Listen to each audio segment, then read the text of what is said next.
No, ayer al ¿no? mediodía, sí, sí. Porque además se espera, en Canarias también se espera mal tiempo. ¿Ah, sí? Hay alerta roja por lluvia, sí, ¿Roja? sí. Pero vuelves mañana. Volvemos, no, yo me quedo hasta el domingo, Ah, luego me vale. voy a La Coruña. Vale, vale, vale.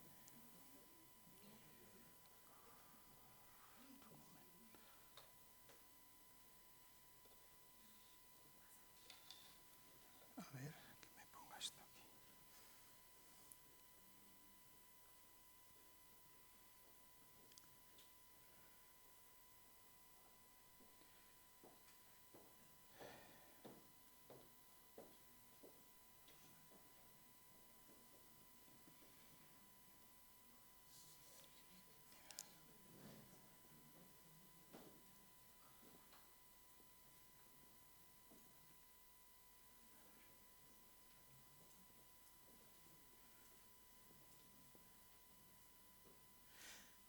Bien, pues creo que podíamos empezar. No es puntualidad británica, pero casi. Solo nos pasamos 4 minutos. Buenas tardes a todos. Gracias por venir y querer participar en esta mesa redonda sobre... A ver, creo que esto funcionará y... ¿Pasamos? No, a ver, no, le he pasado demasiado. Vale, aquí.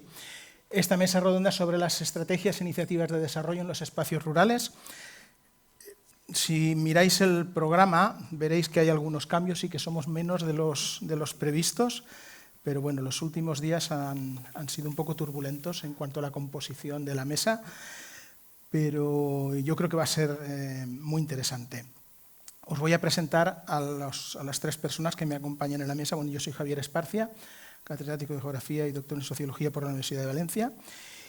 Me acompañan Ángeles Marín, Inés Santés y Óscar Rebollo.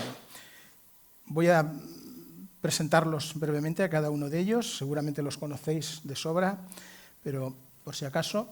Pues Ángeles Marín es directora general de Políticas contra la Despoblación en el Ministerio para la Transición Ecológica y el Reto Demográfico en estos momentos, desde enero del 2024, y está liderando, yo creo que la palabra es adecuada, liderando el diseño del marco estratégico sobre equidad territorial y reto demográfico que está poniendo en marcha el Ministerio y que esta mañana Paco Boya nos ha mencionado.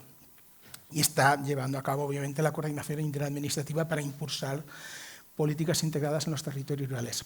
Ella es ingeniera de telecomunicaciones por la Universidad Politécnica de Madrid, funcionaria del Estado desde 2006 y tiene una amplia experiencia en dirección y coordinación de políticas públicas. Y solo unas pinceladas: entre 2012 y 2024 fue directora de la Oficina de Estrategia y Movilidad de la Secretaría General de Transportes y Movilidad del Ministerio de Transportes. Y yo creo que estará contenta porque mañana se vota por fin la Ley de Movilidad Sostenible. Justo ayer, si la información no me falla, el Congreso de los Diputados tuvo que enviar un coche oficial a recoger las enmiendas que había presentado el Congreso, porque tiene que ser en papel, y para que se pueda votar mañana. Entonces, yo creo que ella le está haciendo un seguimiento especial al tema porque en parte es obra suya. Y porque ella fue la que coordinó la estrategia de movilidad en esos momentos y tuvo un protagonismo especial en la Ley de Movilidad Sostenible. Previamente trabajó también en el Ministerio de Vivienda y allí ocupó diversos cargos de responsabilidad. Entre ellos fue directora general de Arquitectura y Vivienda y participó activamente en políticas de rehabilitación y regeneración urbana. Y a lo largo de su trayectoria ha defendido una visión amplia y transversal de las políticas públicas. Yo creo que eso es muy pertinente en este congreso. Y en este sentido, ella en algunas de sus participaciones dijo una frase que a mí me gustó especialmente en relación a la movilidad que comentamos. Ella decía: la movilidad es un derecho, un elemento de cohesión social y de crecimiento económico, promoviendo la sostenibilidad, la accesibilidad, la equidad como principios estructurantes de la acción territorial. Bien, yo creo que en esta mesa redonda su presencia es especialmente relevante porque aporta una mirada estratégica de una persona que ha integrado durante años las dimensiones de movilidad, vivienda, cohesión y sostenibilidad, que son ejes sobre los que obviamente debe de construirse el futuro de los espacios rurales y así me atrevería a decir que una nueva cultura, la cultura territorial que inspira este congreso. Gracias por tu presencia. Tenemos a continuación a Óscar Rebollo Curbelo. Él es arquitecto urbanista, actualmente es director de Planificación Territorial y Reto Demográfico de GESPLAN, que como bien sabéis es la Oficina de Gestión y Planeamiento Territorial y Medioambiental de la Consejería creo que se llama, de Transición Ecológica y Lucha contra el Cambio Climático, Planificación Territorial del Gobierno de Canarias, y él allí dirige un equipo de más de 200 profesionales multidisciplinares. Él está especializado en y urbanística, en rehabilitación arquitectónica, renovación y modernización del turismo, con experiencia en múltiples escalas de planificación, gestión y ejecución. Y desde 2005 que está trabajando en GESPLAN, ha liderado la redacción de instrumentos de ordenación territorial y urbanística, entre ellos el primer plan de modernización, mejora e incremento de la competitividad turística de Canarias, en Puerto del Carmen, en Lanzarote. Ha participado también en la redacción de la Ley Autonómica de Renovación y la Ley 2/2013, y de su reglamento, obviamente, ¿no? Y ha formado parte del equipo técnico que ha elaborado más recientemente la Ley del 21 sobre medidas urgentes para el impulso de los sectores primario, energético, turístico y territorial. Tiene experiencia internacional también, liderando la elaboración de planes de ordenación turística, por ejemplo, en las islas de San Vicente y Santiago, en Cabo Verde. En fin, su participación en esta mesa redonda también creo que tiene un valor estratégico fundamental, porque aporta una visión territorial aplicada, experiencia en planificación y modernización de los territorios, y tiene también un conocimiento operativo muy a pie de obra, digamos, de la gobernanza local y autonómica, que son obviamente elementos clave para debatir con profundidad y con conocimiento de causa sobre estrategias, instrumentos, gobernanza en el desarrollo territorial. Y tenemos también a Inés Santé Ribeira. Ella es doctora gracias también, Óscar. Inés Santé es doctora ingeniera agrónoma por la Universidad de Santiago de Compostela. Fue premio extraordinario de doctorado con una tesis sobre planificación de usos del suelo rural. En estos momentos es profesora titular en Ingeniería Cartográfica, Geodésica y Fotogrametría en el Departamento de Ingeniería Agroforestal de esta universidad. Es investigadora especializada en ordenación del territorio, sistemas de ayuda a la decisión espacial, sistemas SIG, Public Participation, análisis multicriterio, optimización heurística, modelos urbanos, etc. Es autora y coautora de más de 60 publicaciones científicas nacionales e internacionales y participante en numerosos proyectos de investigación, tanto a escala nacional como europea. Pero también hay un elemento añadido que es muy importante, y es que ella ha desempeñado responsabilidades institucionales de alto nivel, entre ellas la dirección del Instituto de Estudios del Territorio, que es un organismo autónomo adscrito a la Consejería de Medio Ambiente, Territorio y Vivienda, si no me falla la información, y la Dirección General de Desarrollo Rural de la Junta de Galicia, donde también contribuyó, obviamente, a impulsar políticas de planificación territorial y desarrollo rural. Y, por tanto, su presencia también en esta mesa es especialmente valiosa, en tanto que representa la conexión entre esa investigación aplicada, gestión pública, visión estratégica sobre el territorio, que son tres pilares esenciales en un congreso que se dedica precisamente a reflexionar sobre la cultura territorial y los nuevos enfoques en la ordenación del territorio. Bien, pues también muchas gracias, Inés. Y, sin más dilación, vamos a pasar a la mesa redonda. Yo, en principio íbamos a ser 5 personas, somos menos, entonces voy a aprovechar para hacer una muy pequeña introducción de contexto para dar pie a las intervenciones. Lo vamos a organizar después de esta primera contextualización por mi parte. Vamos a tener como 3 grandes bloques y ellos van a intervenir en cada uno de los 3 aportando su visión para hacerlo, digamos, más dinámico. Bien, pues yo quería empezar esta mesa redonda con una breve reflexión de contexto. Y la primera es, ¿por qué son importantes los espacios rurales? Hablamos de ordenación del territorio, pero no siempre incluimos ahí los espacios rurales. Y no podemos hablar de ordenación del territorio sin tener presente el papel que ocupan en el territorio. Hay un consenso muy amplio sobre la importancia que tienen mantener los espacios rurales vivos, bien sea por los valores culturales, por los valores paisajísticos, por cuestiones identitarias, y hablamos mucho de cohesión territorial y la importancia de la sostenibilidad social y ecológica de los espacios rurales. En las conclusiones casi siempre estamos de acuerdo, obviamente, en que deben de seguir habitados, pero también es muy importante, como se ha destacado esta mañana, en condiciones de igualdad, ¿no? Paco Boya lo señalaba. Y en este sentido hay muchos marcos que nos invitan a trabajar y a promover la cohesión económica, la cohesión social, la cohesión territorial, ¿no? El mismo Tratado de Lisboa, en el famoso artículo 174, pues se habla allí de reducir las diferencias en los niveles de desarrollo y el retraso de regiones menos favorecidas, y allí están obviamente los espacios rurales. Y sin irnos al Tratado de Lisboa, la misma Constitución española habla, cuando en los artículos dedicados a la garantía, cuando habla de garantizar la igualdad de derechos, en definitiva, si vamos encadenando y vamos reflexionando sobre ellos, lo que nos están diciendo es que la diferente provisión de servicios que podemos encontrar no debe traducirse en ningún momento en desigualdades de la ciudadanía que vive en las zonas rurales, ¿no? En definitiva, que la cohesión territorial es muy importante y es el reflejo, la proyección espacial de la igualdad de derechos, y desde ese punto de vista el desarrollo de los territorios rurales y el desarrollo en los territorios rurales constituye un pilar fundamental. Entonces, bueno, esta es la primera cuestión que yo creo que tenemos que tener en cuenta. Hay tres aspectos que yo creo que son especialmente importantes cuando hablamos de las dinámicas en los espacios rurales, en los territorios rurales, y que muchos tenemos o tenéis en mente. En primer lugar, la cuestión referida al mantenimiento de la población, a la famosa despoblación. A veces es mantenimiento, a veces es frenar las pérdidas, pero no solo de población, sino también de actividades. Y en este sentido, bueno, todos conocemos que llevamos ya 35 años, por ejemplo, de iniciativas de desarrollo territorial, los famosos programas o iniciativas LEADER, que efectivamente han sido unos laboratorios de innovación social y que tienen una gran aceptación por parte de prácticamente todos, es unánime. Y luego tenemos otros instrumentos que contribuyen también a este, en teoría, en algunos sitios más que en otros, obviamente, a este mantenimiento o freno de pérdidas. Instrumentos, por ejemplo, de tipo sectorial, como la propia política agrícola común, ¿no?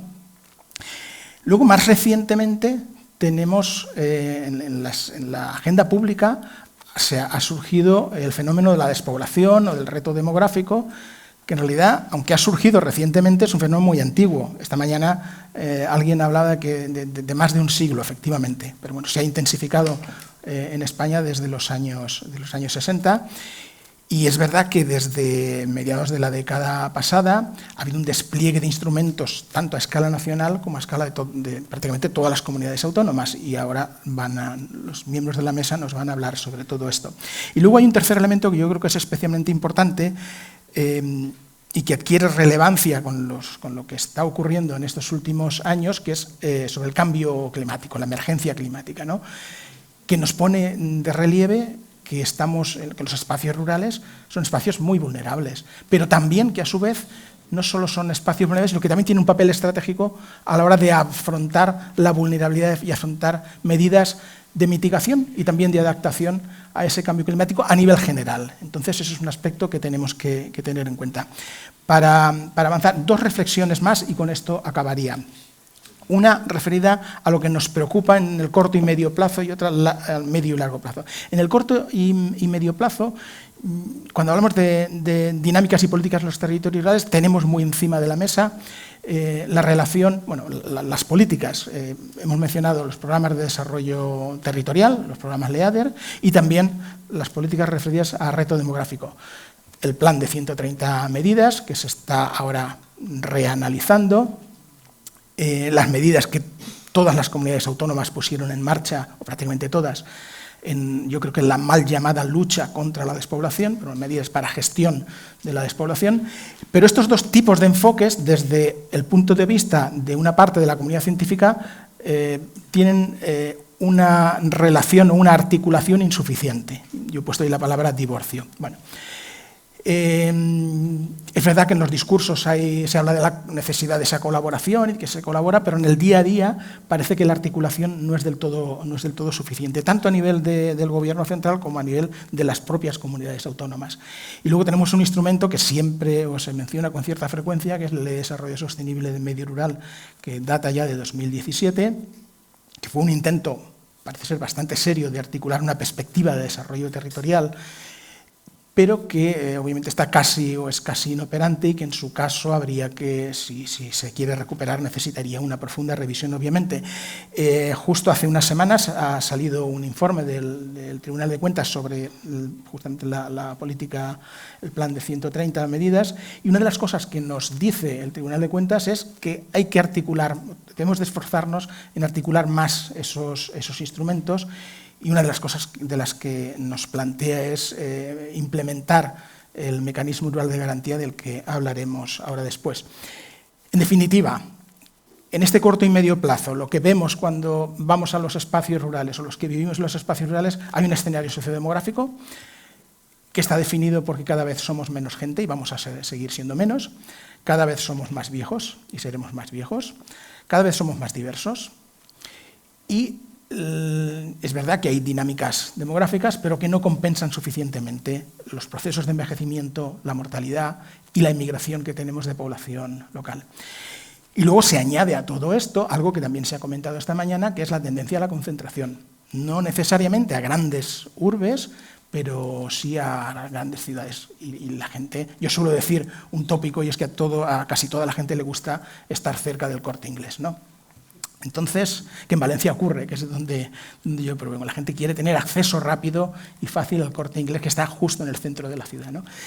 Pero en este caso, lo que está ocurriendo con estas tendencias hacia la concentración es que incluso cabeceras comarcales están reduciendo ese papel articulador, ¿no? Y ya, yo ahí le denomino eso la línea de defensa, que es un elemento de reflexión que ya veríamos.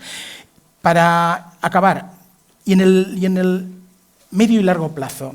Bueno, pues en el medio y largo plazo yo creo que hay un elemento que yo lo pongo encima de la mesa y lo traslado a los que estáis aquí, que es una reflexión en torno al sistema de asentamientos. Insisto, medio y largo plazo, es decir, varias décadas. Y la reflexión va en la línea de hasta qué punto el sistema de asentamientos rurales, o una parte importante del sistema de asentamientos rurales, van a seguir siendo viables o van a perder esa función de viabilidad como residencia permanente, ¿vale? Y es verdad, y ahí tenemos diferentes situaciones. Hay una parte de ese sistema de asentamientos cuya viabilidad se limita básicamente a nuevos modelos y funciones, especialmente relacionadas con el turismo, con ocio, con segundas residencias o con la proximidad a grandes centros, pero en una buena parte del sistema de asentamientos hay también un proceso de reconfiguración que algunos denominamos como lenta agonía, ¿no? Durante las próximas décadas.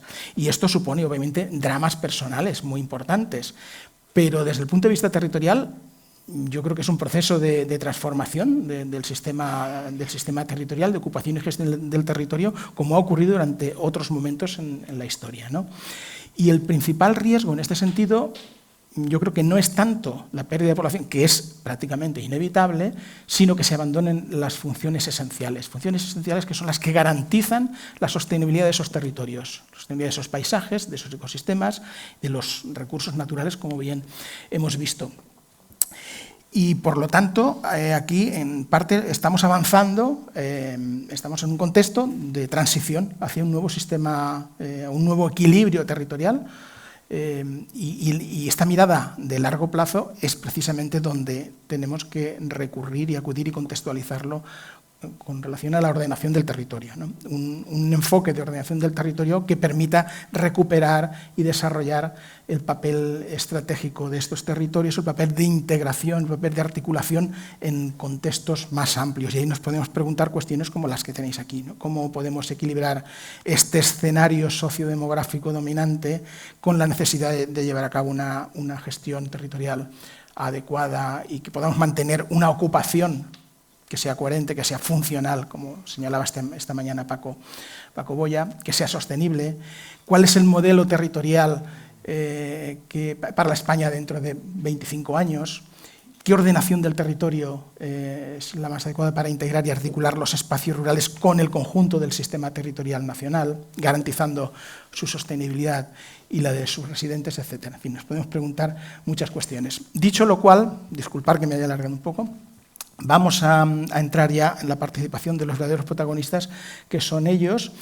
Y lo que vamos a hacer es yo voy a ir introduciendo los bloques y ellos, como nos hemos quedado menos, somos menos y tenemos más tiempo, pues pueden intervenir en todos los bloques sin ningún problema y serán intervenciones relativamente cortas, en torno a 8 minutos aproximadamente, y luego realmente hacer, cuando hablamos de mesa redonda, que tener tiempo para vosotros. Pues la primera cuestión que yo plantearía se refiere a las estrategias nacionales y regionales, obviamente, y en relación a los horizontes de cohesión territorial. Y la cuestión, yo voy a plantear 3 cuestiones y luego ellos van interviniendo como consideren más oportuno.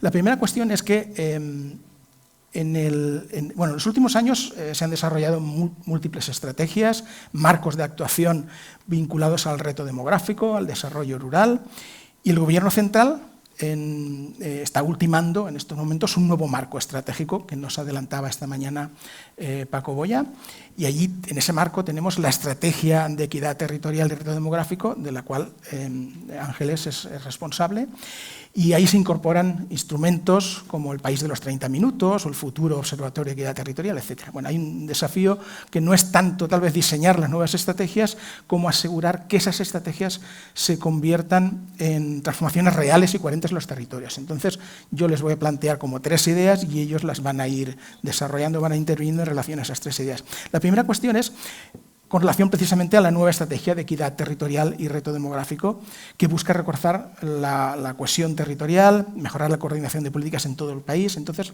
una pregunta que nos podríamos plantear es qué avances concretos se están produciendo en la articulación de estrategias a nivel de Gobierno central, estrategias autonómicas, y qué desafíos siguen pendientes ahí para lograr una cooperación efectiva entre los diferentes niveles de gobierno. Yo creo que es uno de los retos, una primera reflexión. En segundo lugar, también nos podemos plantear o reflexionar sobre, hemos hablado de la cohesión territorial y la territorialización de las estrategias sectoriales, pues, no sé, vivienda, movilidad, energía, digitalización, servicios públicos, etcétera, en un marco común de acción, ¿no? Y por eso es la importancia de las estrategias, ¿no? Entonces, ¿cómo podemos avanzar en esa integración real, ¿no? de todas estas políticas sectoriales y las estrategias de desarrollo territorial que pretenden poner todo eso junto, superando los tradicionales compartimentos administrativos, ¿no? que aún persisten y que realmente son necesarios? Y la última cuestión que aquí traslado hay un concepto obviamente muy sugerente que lo ha comentado esta mañana Paco en la estrategia, que es esto del país de los 30 minutos, ¿no? Uno de los objetivos fundamentales es garantizar la accesibilidad a servicios básicos en un radio temporal razonable. Entonces podríamos plantearnos ahí qué impacto pueden tener los avances reales hacia este modelo. Acordaos también que él hablaba mucho de la funcionalidad, ¿no? Y cómo hacemos operativa esa funcionalidad. Todo esto orientado al desarrollo sostenible de los territorios rurales y cómo abordamos los obstáculos, que obviamente ahí tenemos también, obstáculos de tipo de infraestructuras y equipamientos, obstáculos institucionales a veces y obstáculos normativas, ¿no? Para que todo eso sea más viable. Bueno, pues los 3 nos van a ofrecer. Ángeles tiene una visión más amplia, probablemente más estratégica. Óscar nos va a aportar una visión más autonómica, más territorial. E Inés tiene también una visión, yo creo que técnica y territorial, rural integradora, que puede ser especialmente importante. Pues dicho lo cual, ahora sí, vamos con los verdaderos protagonistas, que son ellos. Pues, podríamos empezar con Ángeles, por ejemplo. Pues muchísimas gracias, Javier. Muchas gracias a todos y gracias a la organización, en primer lugar, de este congreso, a Fundicot y a la Xunta también como organizadora, por invitarnos a participar a la Secretaría General. Ha estado esta mañana el secretario general Paco Boya y supongo que yo no lo he podido escuchar, pero entiendo que dio unas pinceladas de lo que yo ahora puedo contar con más profundidad sobre el nuevo marco estratégico en el que estamos trabajando desde el Ministerio. Bueno, ¿por qué este nuevo marco estratégico? La política de reto demográfico como como entidad administrativa dentro de la Administración del Estado, comienza su andadura en el año 2020 con la creación de la Secretaría General y ya en 2019, con un comisionado anterior, se lanzó una primera estrategia para el reto demográfico a nivel estatal. El problema es que desde ese 2019, que fue un documento muy válido y que nos ha orientado en los primeros años de andadura, pues hasta este 2025 han pasado muchas cosas, muchas transformaciones profundas, tecnológicas, ambientales, económicas, sociales, después de la pandemia, con toda la evolución de la pandemia, y teníamos la necesidad de reorientarnos, de aprovechar todo este bagaje aprendido en estos años de funcionamiento y dotarnos de un nuevo marco más acorde a la situación actual, a los retos que estamos viendo actualmente, por poner un ejemplo, el tema de la vivienda se perfila como uno de los grandes retos ahora mismo en el mundo rural y eso en el 2019 no aparecía o no se detectaba con esta intensidad. Por tanto, hablamos de una situación bastante distinta a la del 19. Este nuevo marco estratégico parte de la pregunta de por qué es esencial esta política de reto demográfico. Sin duda, una política de equidad territorial, la hemos llamado, y reto demográfico, que mira a esas poblaciones más rurales o con menor densidad de población, es imprescindible para garantizar esa equidad para las personas que habitan estas zonas rurales, estas zonas menos despobladas, y hacer efectivo ese derecho a permanecer, ese right to stay que se dice ahora mucho en Europa, que nadie se sienta expulsado de su lugar de origen por falta de oportunidades. Ese es el primer elemento, pero no solo.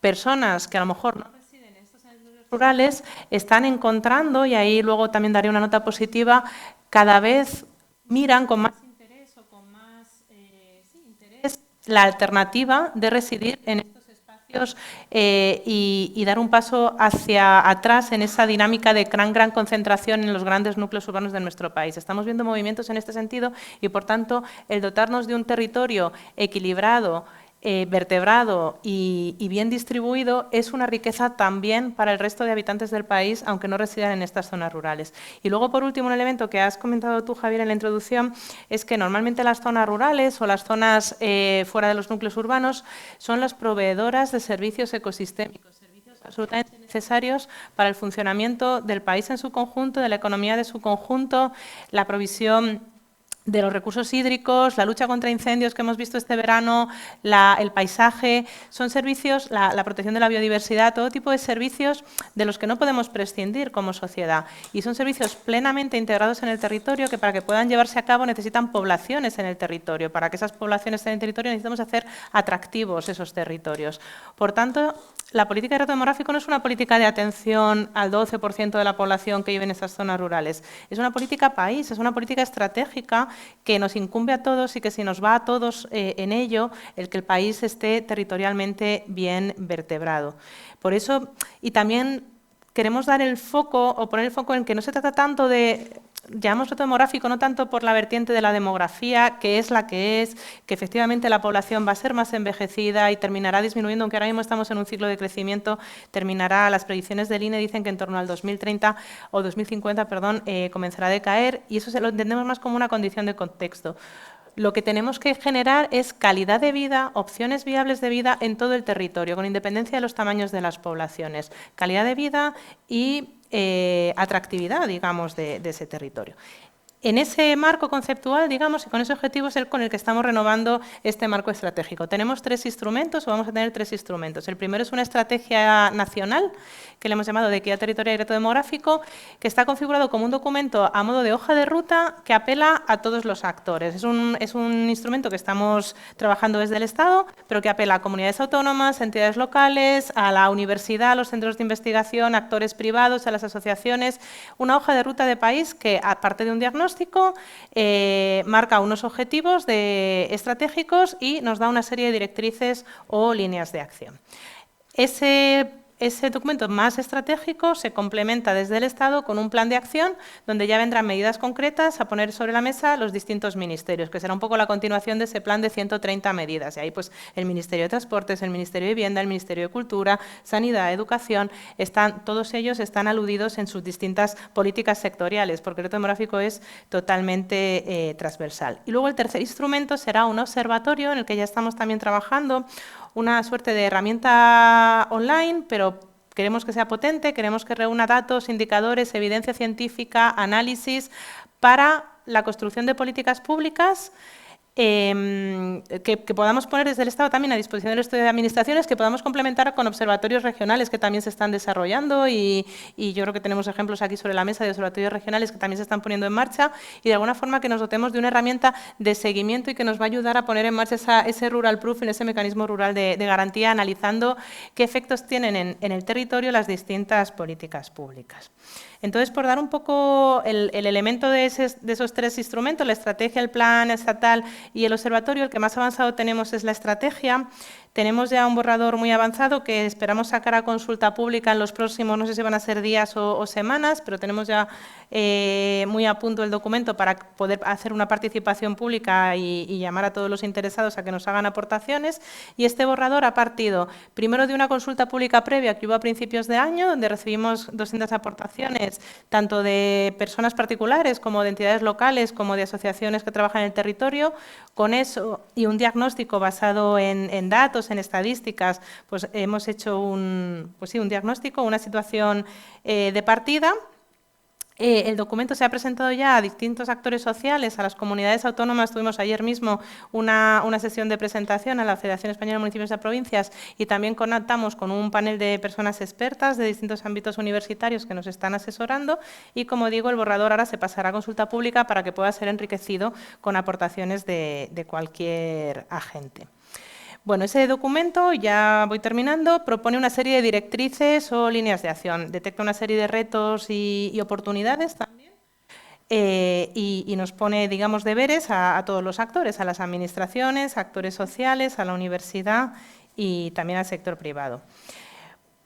Una pincelada del diagnóstico es por dar un dato positivo y es verdad que vemos esa tendencia a la concentración que es tan llamativa en nuestro país, esas grandes en nuestro país que tienen muy bajas densidades de población cuando lo comparamos con países europeos del entorno y esa realidad es así y la tendencia a la concentración en torno a las muy grandes ciudades, si miramos todo el avance del siglo XXI desde el año 2000 persiste. Es cierto que si miramos solo desde el año 2020 hasta la actualidad, en los últimos años estamos viendo un cierto cambio de tendencia que, sin caer ni mucho menos en el triunfalismo, sí nos da un voto de optimismo. Estamos viendo recuperaciones de población en torno al 40% de los municipios de menos de 5.000 habitantes. Han recuperado población en los últimos 4 o 5 años. Por tanto, es una nota de alguna forma positiva en el sentido que decía antes, de que personas que residen en núcleos urbanos o en núcleos de mayor población están mirando con interés también o están teniendo mayor inquietud por asentarse en núcleos más rurales. Esto es multicausal, sin duda la pandemia tuvo un efecto, sin duda la mejora de la conectividad digital ha tenido un efecto, el teletrabajo, son muchas causas, pero hay ahí una nota de optimismo en un marco que es verdad que si miramos un poquito más la tendencia temporal, pues la tendencia a la concentración de la población en muy grandes ciudades se mantiene. Entonces, por nombrar los grandes ejes, digamos, de esa estrategia, pues el primer eje se dirige a que, no descubro ningún secreto, tenemos que seguir trabajando, y lo has apuntado también, Javier, en esos mecanismos de gobernanza entre las distintas administraciones, en las administraciones entre nosotros, porque digo el Estado, pero el Estado son muchos ministerios, que cada uno es muy grande, que todos somos muchos departamentos y que es complejo alcanzar esa visión territorial y unificada y realmente integrada entre todos. Que sea complejo no quiere decir que no se pueda avanzar y que no se puedan constituir mecanismos, pero es verdad que no podemos negar esa complejidad. Debemos también apoyar a las entidades locales, esos muy pequeños municipios que tienen muy poca capacidad técnica, capacidad de recursos humanos y que a veces no tienen la capacidad para proponer proyectos transformadores en sus territorios a escala municipal. Y por eso, y ligado con la ordenación territorial, siempre proponemos de abordar una escala en los proyectos que supere a la municipal, que no vayamos a la escala de comarca o a la escala de área funcional, por decirlo en neutro. Y eso nos parece un paso importante. Por supuesto, aplicar estas dinámicas de rural proofing y comprobar cómo afecta a cualquier política pública que pongamos sobre la mesa, cómo está impactando en el medio rural. Todos hemos aprendido en las últimas décadas a hacer impactos de género. Todos entendemos que una política de urbanismo o una política de transportes puede tener un impacto de género, pues todas las políticas también tienen un impacto territorial y eso tenemos que aprender a verlo, a evaluarlo, a corregirlo y a tomar medidas correctoras cuando sea necesario. Y también es necesario mejorar nuestros instrumentos de análisis con ese observatorio desde el Estado y en general la producción de conocimiento científico y técnico sobre el tema. Eso es como un primer bloque, ¿no? He dicho muchas cosas: gobernanza, apoyo a entidades locales, Rural Proofing y Análisis.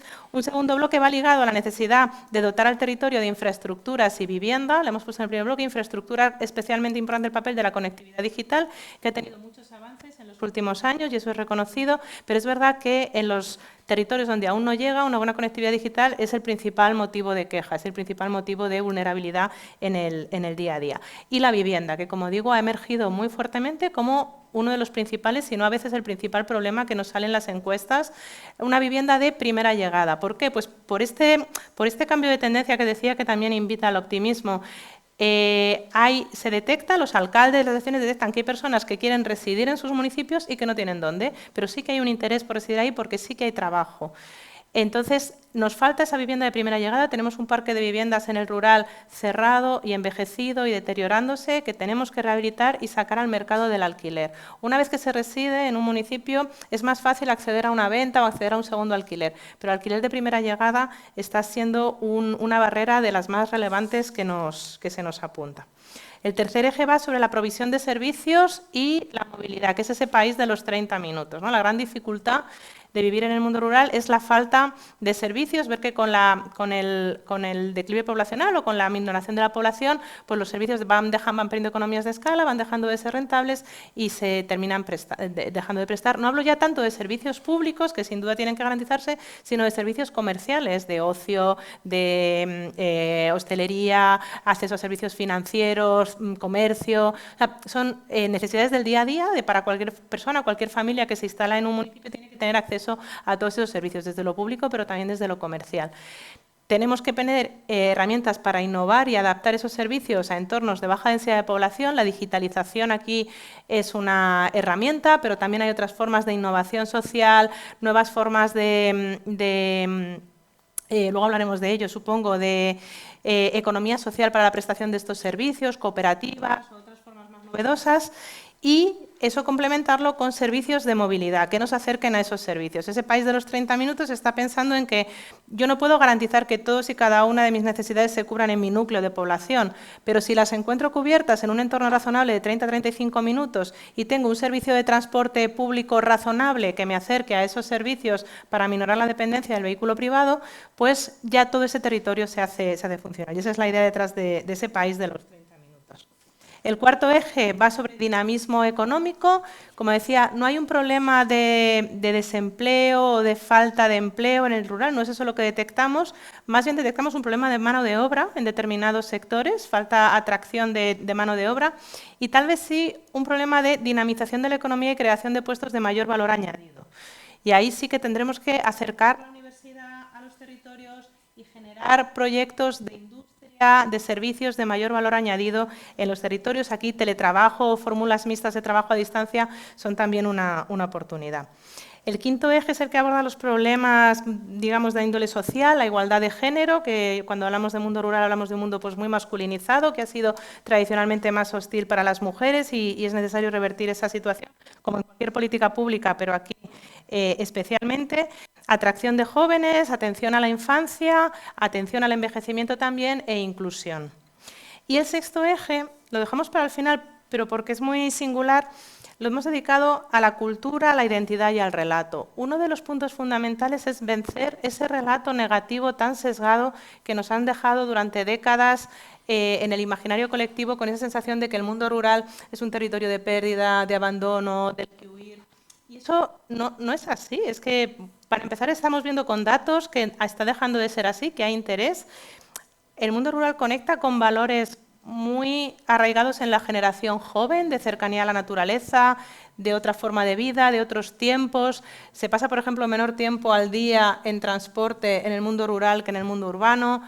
Por tanto, hay unas dinámicas y unas fortalezas propias del mundo rural que no siempre se nos están transmitiendo con el imaginario colectivo, con la cultura que nos ha llegado y que se están empezando a revertir, desde los jóvenes, desde hasta influencers, pero también necesitamos movilizar a todo ese aparato cultural y de relato y de identidad para evitar esos sesgos negativos que también que dañan tanto ese imaginario en cuanto al mundo rural. Y luego yo creo que ya me he pasado de los 8 minutos, pero Sí, luego prometo ser más breve en mis luego otras hay intervenciones. más tiempo. Pues nada De más, acuerdo. estos serán un poco los Muy bien. principales ejes de la nueva estrategia. Pues continuamos con Óscar, si te Sí. dan... Sí. ¿Sí? Bueno, no sé si... Adelante, sí, sí, Óscar. perfecto. Gracias. Nada, muchas gracias, Ángeles. Javier. Agradecer también a la organización. Y en primer lugar, disculpar también al director general de Ordenación del Territorio y Cohesión Territorial del Gobierno de Canarias, don Nan Cruz, que no ha podido asistir, pero también agradecerle que me metan este marrón en tan poco tiempo. Entonces, que me avisó con muy poco tiempo y pues para preparar bueno, y explicar un poco lo que se hace desde el Gobierno de Canarias, ¿no? Es verdad que represento al Gobierno de Canarias, pero también a la empresa pública GESPLAN. Somos medio propio del Gobierno de Canarias, pero también de los 7 cabildos y de 80 de los 88 municipios de Canarias, ¿no?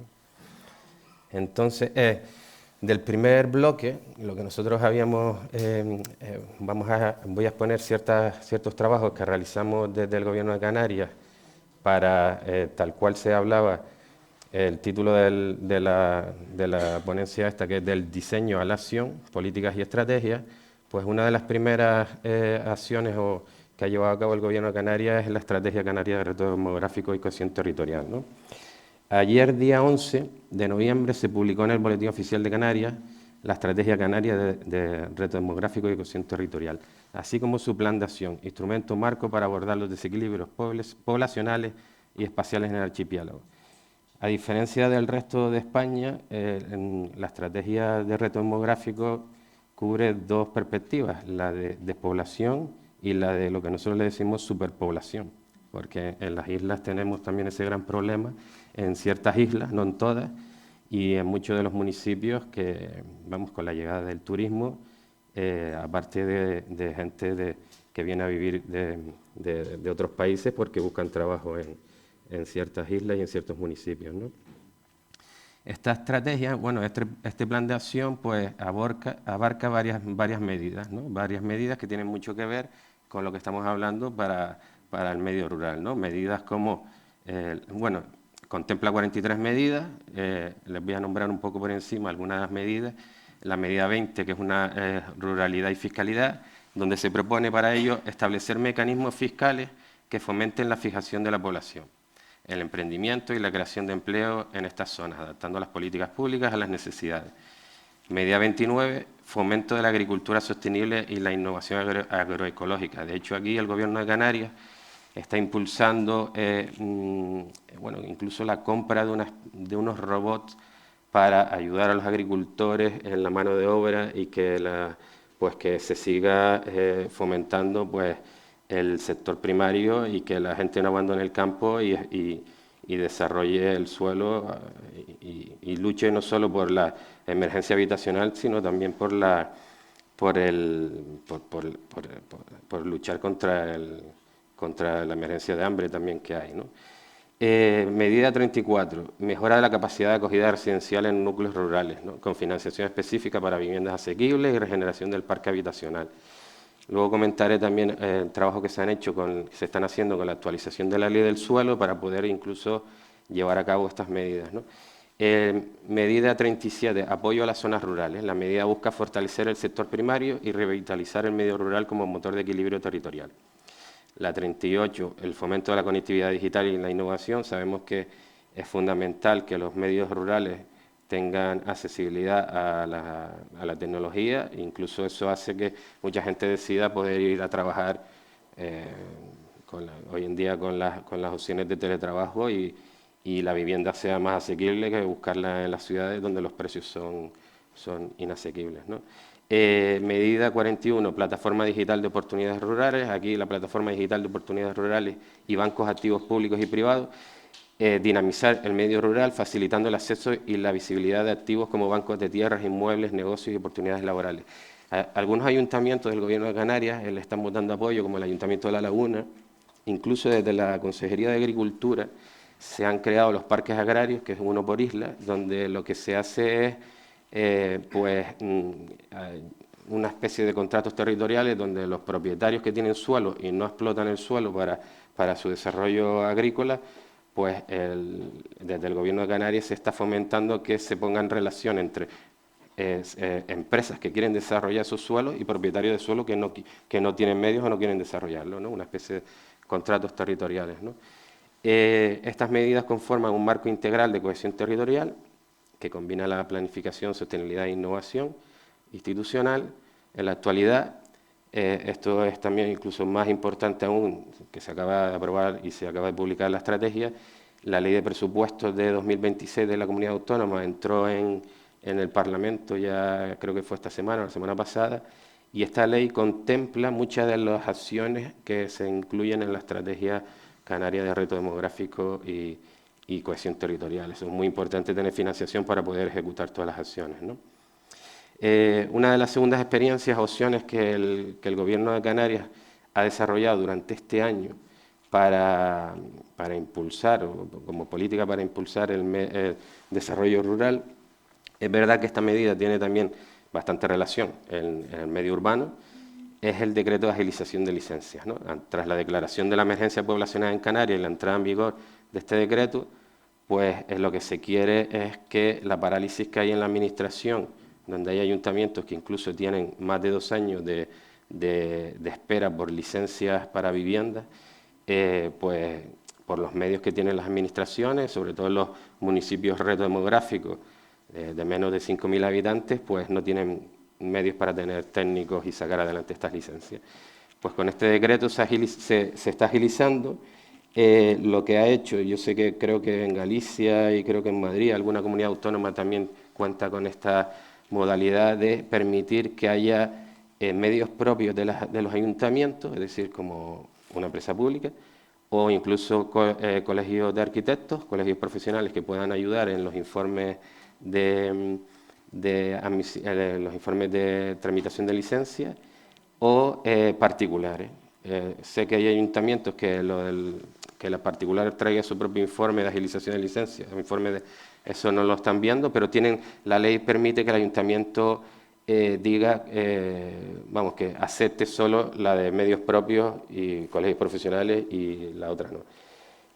Actualmente se han presentado, se están agilizando grandes números de licencias contratando empresas públicas. Todavía no se ha hecho ningún convenio con colegios profesionales, pero sí las empresas públicas han sacado bastante y están sacando bastantes expedientes. El Gobierno de Canarias, esto me lo pidió Hernán que lo comentara, eso no lo hacemos nosotros, pero el Gobierno de Canarias desde hace unos años, y este año lo ha vuelto a hacer, saca una subvención de planeamiento para todos los ayuntamientos para que puedan desarrollar su planeamiento, modificaciones menores, sustanciales, etcétera, que sobre todo este año la diferencia ha sido puntuando, es decir, con una discriminación positiva a los municipios reto demográficos. Entonces, al fin y al cabo, de los más de 2 millones de euros que ha sacado este año para subvención de planeamiento, se han presentado propuestas de ayuntamientos por valor de 9 millones y pico. Los ayuntamientos están desesperados para adaptar su planeamiento, para una pequeña modificación que necesita para su centro de salud, para cualquier cuestión que surge, y no tienen dinero para estas cosas. Entonces, este año se ha premiado a los retos. Al final de los 2 millones y pico, todos los municipios que se han llevado han sido retos demográficos. Ahora están protestando los otros, pero bueno, esto es lo que hay, ¿no? Y luego la cuarta medida que quería reseñar yo en este bloque era la oficina virtual del reto demográfico. Muchas de estas propuestas, mis compañeras de la empresa pública, de hecho expondrán estos trabajos en algunas ponencias que han sido seleccionadas, y ellas son las artífices de estas cuestiones. Pues la oficina virtual del reto demográfico es una oficina que ha abierto el Gobierno de Canarias a través de la empresa pública GESPLAN, donde le presta apoyo a los municipios de menos de 10.000 habitantes. Le resolvemos, le apoyamos en expedientes de contratación, apoyo en la redacción de ordenanzas fiscales, en presentarse a subvenciones, elaborar informes de proporcionalidad en suelo rústico, apoyo sobre cuestiones patrimoniales, elaboración de pliegos y presupuestos, ayuda a los técnicos municipales para agilizar el trámite de licencia. De las mayores demandas de estos municipios, los 47 municipios que tenemos reto demográfico en Canarias, de los 88, 47, las mayores demandas son ordenanzas fiscales, que muchos no tienen ordenanzas fiscales. De hecho, Eso, al no tenerlas, no cuentan con ingresos para poder ellos luego desarrollar pues cuestiones necesarias del municipio. Las subvenciones las desconocen y cuando las reciben la información tampoco tienen medios para presentarse las subvenciones. Y ahora con el decreto de licencias, pues una demanda, actualmente nos han llegado más de 110 informes en 4 meses, informes de licencia, donde con el equipo técnico hemos sacado pues el 70% en 4 meses. Ayuntamientos que no tienen medios ni no tienen recursos, pues con estas medidas pues hemos pasado pues de estrategias a acciones concretas en ayuda a los municipios. Muy bien, Sí. muchas gracias, Óscar. Inés, tu turno. Sí, Adelante. gracias. Bueno, buenas tardes. Antes de nada quería agradecer a Fundicot la invitación a formar parte de esta mesa. Bueno, yo voy a tratar de hablar sobre los 3 puntos que plantea Javier, aunque cambiando un poco el orden. Comienzo por el segundo, sobre la territorialización de las estrategias, porque me da la oportunidad, además de hablaros un poco de Galicia, ya que estamos aquí, ¿no? Creo que esa necesidad, además de cooperación como en las comunidades autónomas, se debe a las características particulares de cada territorio y creo que aquí en Galicia tenemos numerosas pruebas de ello. Somos una región con unas características sociales y territoriales muy específicas. Yo creo que casi todos los que nos dedicamos al análisis del territorio gallego, cuando vamos afuera a presentar Galicia, comenzamos diciendo que es una región con una elevada dispersión de la población, que tenemos nuestros famosos 30.000 núcleos de población, que representan la mitad de los núcleos de población de España, aunque en realidad no sabemos los que tenemos, porque dependiendo de la fuente en la que miremos el número es uno u otro y en algunas cambia cada año. Lo cual también me lleva a lo que planteabas en tu introducción sobre ese sistema de asentamientos rurales. Su viabilidad en Galicia es una cuestión realmente compleja. También quería destacar la importancia de la población rural en Galicia, que yo creo que no somos conscientes ni siquiera los gallegos. En Galicia, en las 7 ciudades gallegas, las 4 provincias, Ferrol, Santiago y Vigo, vive, yo digo solo, el 40% de la población. Y digo solo porque es una diferencia con respecto a otros territorios y creo que ni aquí somos conscientes, ¿no? Otro 40% vive en municipios de más de 10.000 habitantes, que yo no me atrevo a categorizar como rurales o urbanos, y un 30% aún vive en municipios de menos de 10.000 habitantes, ¿no? Si todo a eso le unimos nuestras características territoriales como una elevadísima fragmentación de la propiedad y de los usos del suelo, nuestro conocido minifundismo, tenemos más de 11 millones de parcelas catastrales rústicas, de nuevo el 30% de las nacionales, siendo Galicia tan solo el 6% de la superficie. Pero si nos vamos a la fragmentación de usos, esos 11 millones se convierten en 16 millones de recintos de usos del SIGPAC, que nos dan una muestra, ¿no?, de lo que es nuestro paisaje, no sé si llamarle de mosaico o de una fragmentación, una mezcla de usos agroforestales, ¿no? A esto le unimos otros factores como la red viaria rural más densa de España, un relieve muy diverso y complejo, el país de los 1000 ríos y, bueno, yo siempre digo que Galicia es un laboratorio del territorio perfecto, que si algo funciona aquí va a funcionar en cualquier lugar, ¿no? Y, bueno, yo creo que se está reconociendo eso, reconocerle a la dirección que dirige Ángeles, que nos convocó, ¿no?, a un panel de especialistas del noroeste peninsular, donde estamos pues, gente de la Universidad de Galicia, de Asturias, de Cantabria, de Zamora, pero es que incluso ahí tenemos diferencias. Y yo recuerdo una reunión de hace unas semanas donde, bueno, yo les comentaba un problema que tenemos en Galicia importante y que si da tiempo hablaremos después, que es el abandono de la tierra agraria. Y claro, la profesora de Zamora me miraba un poco asombrada y me decía, eso en Zamora no ocurre. Y yo, ya, en Zamora no, pero es que cruzas la frontera, el límite administrativo y es un problema esencial para nosotros que si podemos hablaremos después, ¿no?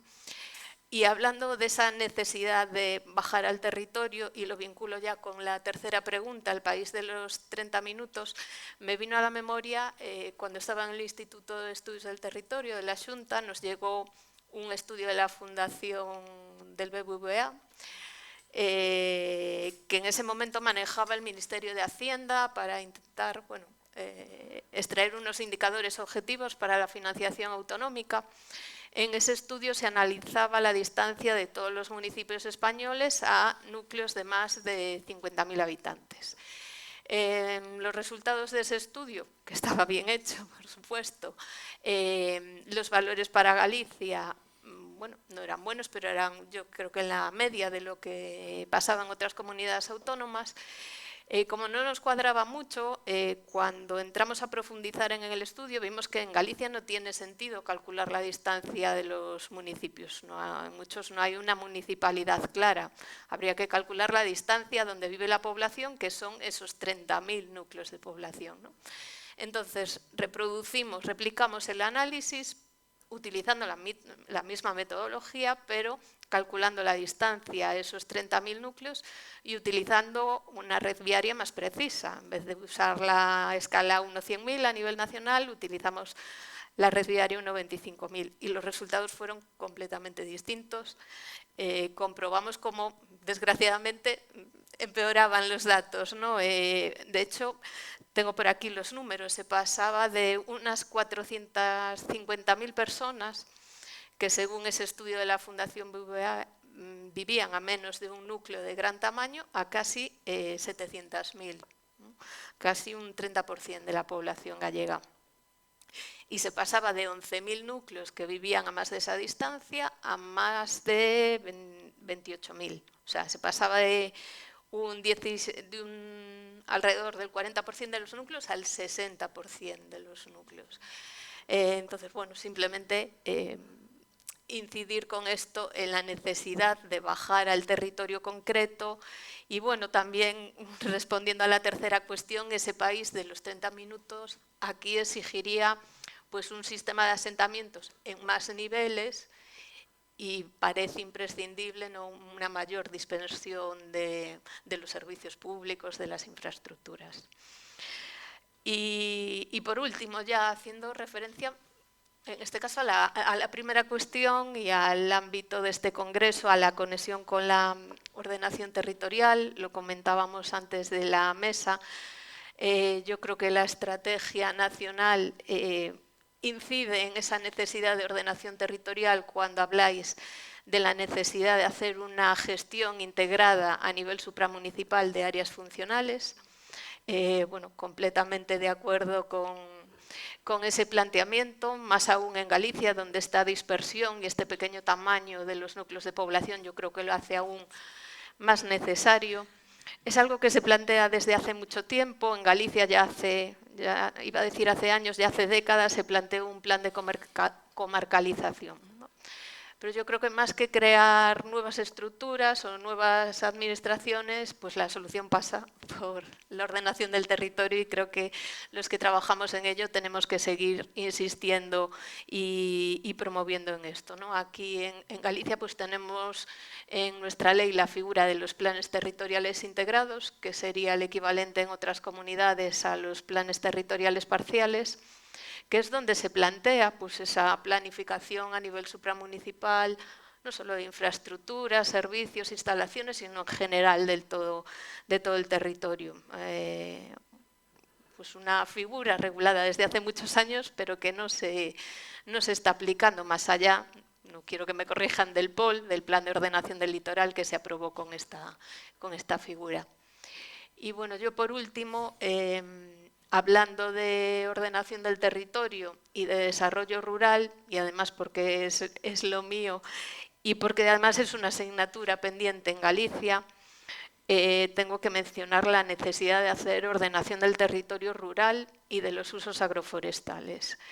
Que bueno, es algo que bueno, es necesario en todos los territorios para asegurar la soberanía alimentaria, para asegurar esos servicios ecosistémicos que mencionaba Ángeles, para asegurar la gestión del territorio, pero en Galicia es acuciante. Es acuciante porque aquí en la mayoría de las zonas no sabemos si un terreno es forestal o es agropecuario. Para saberlo tenemos que aplicar e interpretar simultáneamente varias leyes. Como mínimo la ley del suelo, la ley de montes, la ley de evaluación ambiental y ahora la ley de recuperación de la tierra agraria, ¿no? Entonces yo creo que es necesario, de nuevo, instrumentos de ordenación territorial que clarifiquen esta situación, que hagan esa zonificación necesaria, igual que se hace en los planes urbanísticos, y que dé seguridad jurídica al desarrollo de estas actividades propias del medio rural.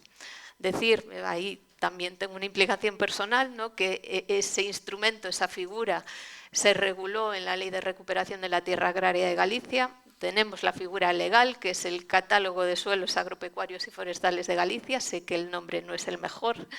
El nombre de catálogo parece que evoca a un inventario, a un registro, pero no, está regulado como un instrumento de ordenación territorial. Y bueno, por primera vez tenemos una figura pensada específicamente para los requisitos y las características de los usos del suelo rural. No hace falta recurrir al planeamiento urbanístico, que tiene otros objetivos y otras figuras, y bueno, creo que, como decía antes sobre la ordenación supramunicipal, lo que hay que hacer es aplicar los instrumentos. Muchas gracias, Inés. Pues continuando con precisamente lo que estás planteando, la necesidad de esa ordenación territorial rural, vamos a añadirle también el elemento de dinamización de esos territorios rurales y pasamos a un segundo bloque sobre iniciativas territoriales y proyectos de desarrollo rural. Y aquí vamos un poco más a pie de obra, ¿no? Aquí vamos un poco más allá casi de los grandes marcos estratégicos. Muchas veces se dice que la transformación de los territorios rurales depende también, además de o acompañando a una ordenación del territorio, y yo creo que Inés ha incidido muy acertadamente en la figura de los planes territoriales, pues proyectos, ¿no? Proyectos concretos, iniciativas concretas que se desarrollan sobre el terreno y que son los que consiguen que gente no se marche o que gente vuelva a las zonas rurales. Y ahí tenemos la referencia siempre de los programas, iniciativas LEADER, que para mucha gente han sido fundamentales en las últimas décadas. Y hoy, bueno, nos planteamos ya el reto de mantener y ampliar esos logros y digamos, centrando la atención mucho en la sostenibilidad de estas iniciativas y la importancia de la cooperación entre los actores locales, actores a escala autonómica y con la escala estatal, es decir, la famosa cooperación multinivel, ¿no? Y en este sentido, bueno, pues tenemos al menos 2 o 3 aspectos que son claves. Como bien sabemos, hay muchas iniciativas que tienen un ciclo de vida limitado, por desgracia, y que funcionan mientras cuentan con financiación europea, nacional, autonómica, etcétera, pero que desgraciadamente desaparecen cuando mueren, digamos, cuando se concluye ese apoyo, ¿no? O les sucede una lenta o a veces rápida agonía, ¿no? Entonces, una de las cuestiones que nos podemos plantear son los factores, precisamente, que resultan determinantes para que un proyecto rural logre mantenerse en el tiempo, sea sostenible y tenga efectos duraderos más allá de los periodos de financiación, como planteamos ahí. Si vamos a los instrumentos, bueno, pues todos conocemos los grupos de acción local como verdaderos instrumentos de gobernanza territorial relativamente consolidados. Inés insistía en que probablemente no hacen falta más estructuras y lo que hay que hacer es aprovechar bien las que tenemos. Es verdad que bueno, los grupos de acción local, como sabéis, están prácticamente en todas las zonas rurales de España desde el año 91, pero también es verdad que en los últimos años parece que se ha diluido un poco su papel frente a nuevas estructuras. Entonces podemos plantearnos cómo pueden recuperar ese protagonismo, ¿no? Digamos, de verdaderos, yo les llamo a veces, lo que es más un desideratum, brazos ejecutores del desarrollo territorial, ¿no? Y de las políticas de equidad, que es como ha planteado Ángeles. Y podíamos reflexionar sobre cuáles son las condiciones institucionales, las condiciones operativas necesarias para todo esto. Y todo esto también en un contexto en el que en estas semanas y meses pues es verdad que hay una cierta incertidumbre de qué es lo que va a pasar en el nuevo periodo de programación. Pero bueno, veremos qué es lo que nos depara la Comisión Europea. Y por último, continuando con esta misma reflexión, yo creo que hay cierto consenso en que esta manera de enfocar el desarrollo con el espíritu Leader está muy asentada, llevamos más de 3 décadas inspirando políticas o ese enfoque, aunque no se ha visto acompañado suficientemente con ayudas y con un apoyo real por parte, creo yo, de los actores responsables. Pero en cualquier caso, la percepción que yo tengo y algunos investigadores es que no hemos avanzado suficientemente en una verdadera integración territorial, ¿no? Entonces podemos plantearnos ahí cuáles son los límites, cuáles son los aprendizajes de esta experiencia Leader y cómo podemos aplicar de forma más efectiva incluso la invitación reciente que nos hace la Comisión Europea y que en España estamos ahí a ver si avanzamos, que es el mecanismo rural de garantía y que precisamente el Tribunal de Cuentas nos dice que qué pasa con el mecanismo rural de garantía, ¿no? Que no lo hemos desarrollado suficientemente. Y todo esto es importante para asegurar la coherencia y el impacto real de las políticas de los territorios rurales. Y aquí, con esto acabo ya y invito a los miembros de la mesa que intervengan, yo creo que hay comunidades, desde que yo llevo en esto, siempre he pensado que hay comunidades que creen y comunidades que no creen. Y las comunidades que creen realmente están haciendo esfuerzos y están consiguiendo resultados, y hay otras comunidades que cumplen el mínimo, que van al mínimo. Y un ejemplo, el otro día, hace una semana y media, leí la noticia de que en el caso de Asturias, no sé si aquí algún asturiano, en el caso de Asturias han decidido ir al 25% de financiación, que es mucho más allá del 5%, que es el mínimo que marca la Comisión Europea tradicionalmente. Es una apuesta real y creer en un instrumento. Y hay otras comunidades que están en el 5%, en lo mínimo exigible, y de ahí no se mueven, ¿no? Entonces, bueno, ahí tenemos otros 3 elementos de reflexión. Invito a los miembros de la mesa que intervengan. No necesariamente tenéis todos que intervenir en ella y lo dejamos libre quien quiere intervenir primero. No sé. Inés, Bueno, si por quieres, ejemplo, tú sí, continúas con... Adelante. Comienzo yo, espero no ser... Sí. Bueno, aquí tengo la visión tanto de la universidad como de la administración gestionando el líder, y yo creo que la realidad, por lo menos en Galicia, es amplia y diversa con los 24 grupos, aquí le llamamos grupos de desarrollo rural, y cada uno es un mundo, ¿no? Pero yo, antes de nada y en primer lugar, reconociendo en mi opinión personal la idoneidad del programa LEADER y sobre todo ese enfoque de planificación de abajo arriba y el núcleo central, que es esa estrategia de desarrollo local participativo, a mí no me gusta reducir el desarrollo rural al programa LEADER, ¿no? Creo que debería incluir más estrategias y que no debería centrarse exclusivamente en el programa LEADER. Bueno, y me explico. En primer lugar, hablando del programa LEADER, como comentaba, para mí la base, lo diferenciador es esa estrategia de desarrollo local participativo, haciendo énfasis en la palabra participativo, ¿no? Como no un mero proceso de participación pública, no debe ser algo que no sean solo unas consultas, unos talleres, unas jornadas que se hacen casi para justificar un documento que después hace una consultora o un técnico, sino que esas estrategias deben surgir de verdad de los agentes locales, del territorio, en un proceso de codiseño y de co-creación real, ¿no? Y para eso es fundamental el papel, por supuesto, de nuestros GDRs, los GAL, que deben tener ese papel de agentes territoriales, de estar creando red en el territorio, buscando colaboraciones y dinamizando más que tramitando ayudas, ¿no? Y para mí esa es la clave para esa sostenibilidad o para ir más allá en esos resultados del programa LEADER. Por otra parte, también hay que reconocer que con los fondos LEADER, Asturias es un ejemplo, bueno, son vecinos nuestros y sabemos que son un ejemplo en el programa LEADER, pero hay que reconocer que una estrategia real de desarrollo comarcal no se puede financiar exclusivamente con los fondos del programa LEADER, y también que este programa no tiene la capacidad para gestionar todos esos fondos necesarios, ¿no?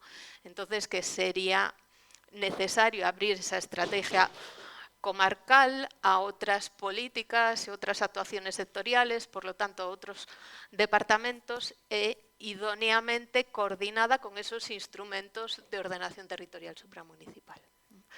Y por último, yo, como decía al principio, no me gusta reducir el desarrollo rural a LEADER, y sobre todo aquí en Galicia el LEADER no incluye el sector primario.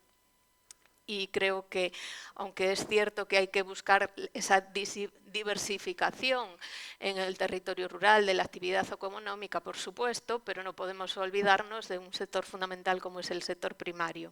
Sobre todo aquí en Galicia, y vuelvo a mi zona, donde es uno de los principales problemas que tenemos es el abandono del territorio rural, y no solo de los pueblos o de las aldeas, sino de la tierra agraria. Tenemos un estudio de compañeros de la Universidad de Santiago y de la Universidad de Vigo que identifica que en Galicia hay más de 500.000 hectáreas de tierra agraria de buena capacidad productiva abandonada, es casi el 20% del territorio rural gallego.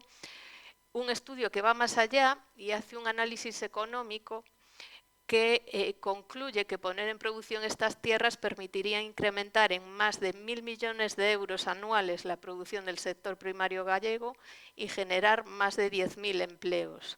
Empleos además vinculados a este sector y que por lo tanto fijan necesariamente población en el medio rural.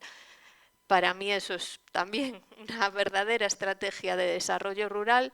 Con este objetivo se aprobó en el año 2021 la Ley de Recuperación de la Tierra Agraria de Galicia, que propone instrumentos y procedimientos para conseguir esta puesta en producción, atacando problemas como algunos de los que se mencionaban esta mañana, porque afectan también a la vivienda, ¿no? El problema del desconocimiento de la propiedad, de los propietarios, de las herencias. Pues trata de poner herramientas para avanzar y dar valor a este territorio que ahora mismo está infrautilizado. Muchas gracias, Inés. ¿Queréis intervenir, Óscar? Yo iba a contar una experiencia de gobernanza participativa que no tiene tanto que ver con los grupos de acción local, pero sí es verdad que cada vez más cualquier legislación o cualquier planificación, pues aparte, no es de otra, que es lo suyo hacer esa participación, pues últimamente se está contando desde el principio con todos los agentes que aplican esas leyes, ¿no? Entonces, hemos tenido una experiencia durante el año 2024 donde el Gobierno de Canarias vio la necesidad de actualizar la ley del suelo es del 2017, tampoco es tan antigua, pero bueno, cambian las cuestiones todo tan rápido que no estaba actualizada, ¿no? Empezamos a escuchar a todos los agentes que aplican esa ley, y lo primero que se nos ocurrió fue pues organizar una jornada visitando a todos los técnicos municipales de las 7 islas, de los 88 municipios. Es verdad que fue duro porque estás viajando, además nosotros tenemos que estar cogiendo el winter, que encima con el tiempo pues a veces la jornada se hace más larga, y se organizaron pues por todas las islas, con todos los cabildos, con todos los ayuntamientos. Participaron más de 1.000 técnicos de todas las administraciones, se recogieron todas sus aportaciones, tuvimos una jornada donde en las islas, le llamamos islas no capitalinas, y luego están las 2 capitalinas, no, lo de islas menores suena un poco mal, pero en las islas capitalinas las jornadas duraron 4 días, 2 en el sur y 2 en el norte. Nos sentábamos con mesas, con grupos de trabajo de 15 personas máximo, donde hubo jornadas donde habían casi 100 personas, casi 100 técnicos.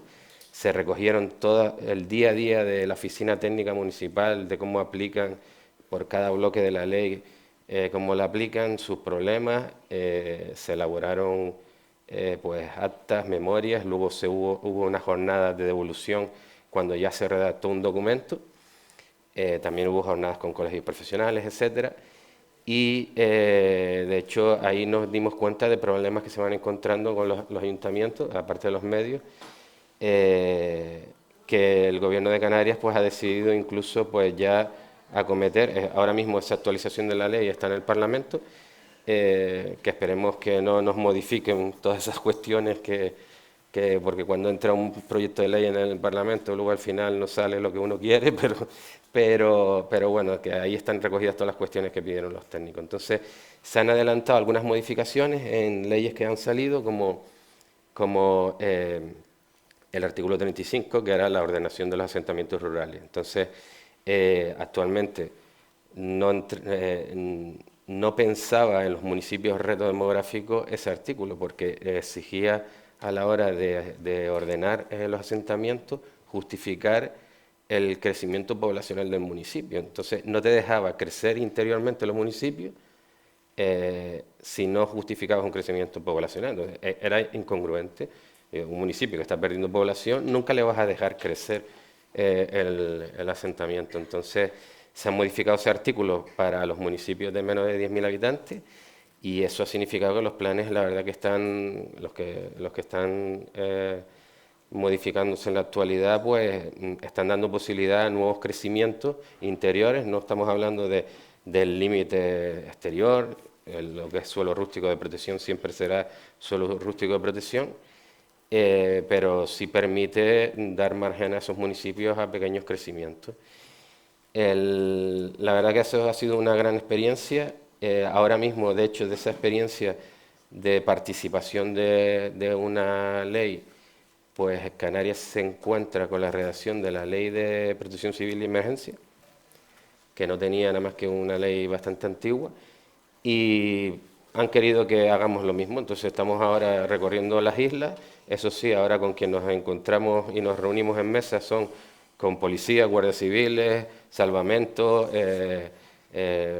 puertos, etcétera. Y la verdad que la visión que están teniendo del territorio, porque además es que los planes de emergencia, el Plateca, etcétera, la verdad que nos está haciendo a nosotros, desde la visión de ordenación del territorio, nos está dando una visión diferente, y ellos incluso con nuestra perspectiva, pues lo mismo, ¿no? Experiencias de gobernanza, ¿no?, que estamos teniendo y participativas entre todas las administraciones. Muchas gracias, Óscar. Ángeles, ¿quieres añadir? Yo, por aportar algo tal vez al primer punto de factores que determinan esa sostenibilidad. Bueno, primero decir que es absolutamente imprescindible también, en mi opinión, estas iniciativas territoriales. O sea, tenemos el marco nacional, tenemos los marcos regionales, que son también imprescindibles para bajar a cada uno de los territorios de las comunidades autónomas, que son, por supuesto, diversas, pero al final el que tiene que definirse su propia estrategia y su propio plan de futuro es cada uno de los territorios, y eso es así, porque son absolutamente diversos. Entonces, nosotros desde la Dirección General gestionamos un programa de subvenciones, que aprovecho para decir que está a punto de salir, por si hay algún interesado, dirigidas a financiar proyectos de innovación territorial, y va a salir la próxima semana, esperamos, las dirigidas a entidades sin ánimo de lucro y a pymes y entidades de la economía social, para que lancen estos proyectos. Y sí que valoramos mucho que el proyecto que se nos presente dé aspectos de sostenibilidad de ese proyecto. ¿Qué miramos para valorar esa sostenibilidad? Primero, que haya esa planificación previa, que decía, que el proyecto cuelgue o se asiente en una estrategia territorial anterior, porque se nota mucho cuando un proyecto se ha creado para aprovechar una financiación que pasaba por ahí, o cuando un proyecto cuelga de una estrategia de medio o largo plazo que viene siendo trabajada y que cuenta con sus recursos, con sus actores y está bien hilado. Es lo que siempre decimos, proyecto busca financiación y no financiación en busca de proyectos de a ver qué hay por ahí. Las estrategias tienen que ser previas. Y yo sé que hablamos mucho de estrategias y que parece que son papeles que se guardan en un cajón, pero son muy importantes. Tenemos que tener un medio y un largo plazo y una visión. Y en esa visión y en esa estrategia, que tiene que ser muy local y muy de abajo arriba, muy basados en la metodología líder, podemos hilar y abordar los retos de nuestro territorio, los que sean, y también sus oportunidades, sus recursos endógenos, de forma hilada. Y cuando un proyecto cuelga de una estrategia anterior mejora mucho la calidad de ese proyecto y mejora la sostenibilidad de ese proyecto. Eso es el primer elemento. El segundo que miramos es la sostenibilidad financiera, pero por nuestra naturaleza. Nosotros damos una subvención a 2 años, pero luego el proyecto tiene que vivir y tendrá que vivir con otras fuentes de financiación, las que sean según cada proyecto. Y eso hay que tenerlo en cuenta. De nada sirve proponer proyectos y lanzar iniciativas que pueden ser muy interesantes, pero si no tienen un medio plazo más allá de una primera subvención, estamos al final malgastando recursos. Y luego esa llamada al tamaño, a proyectos de mayor impacto, a vencer el tamaño municipal y irnos al supramunicipal, a esa idea de comarca, porque ese mayor tamaño también nos va a dar mayor sostenibilidad, mayor engranaje con estrategias más integradas y más de mayor impacto, y nos va a dar también esa sostenibilidad. Esos son los 3 elementos que nosotros miramos, que haya una sostenibilidad financiera, que haya una planificación previa y premiamos, digamos, otorgamos unos puntos a proyectos supramunicipales.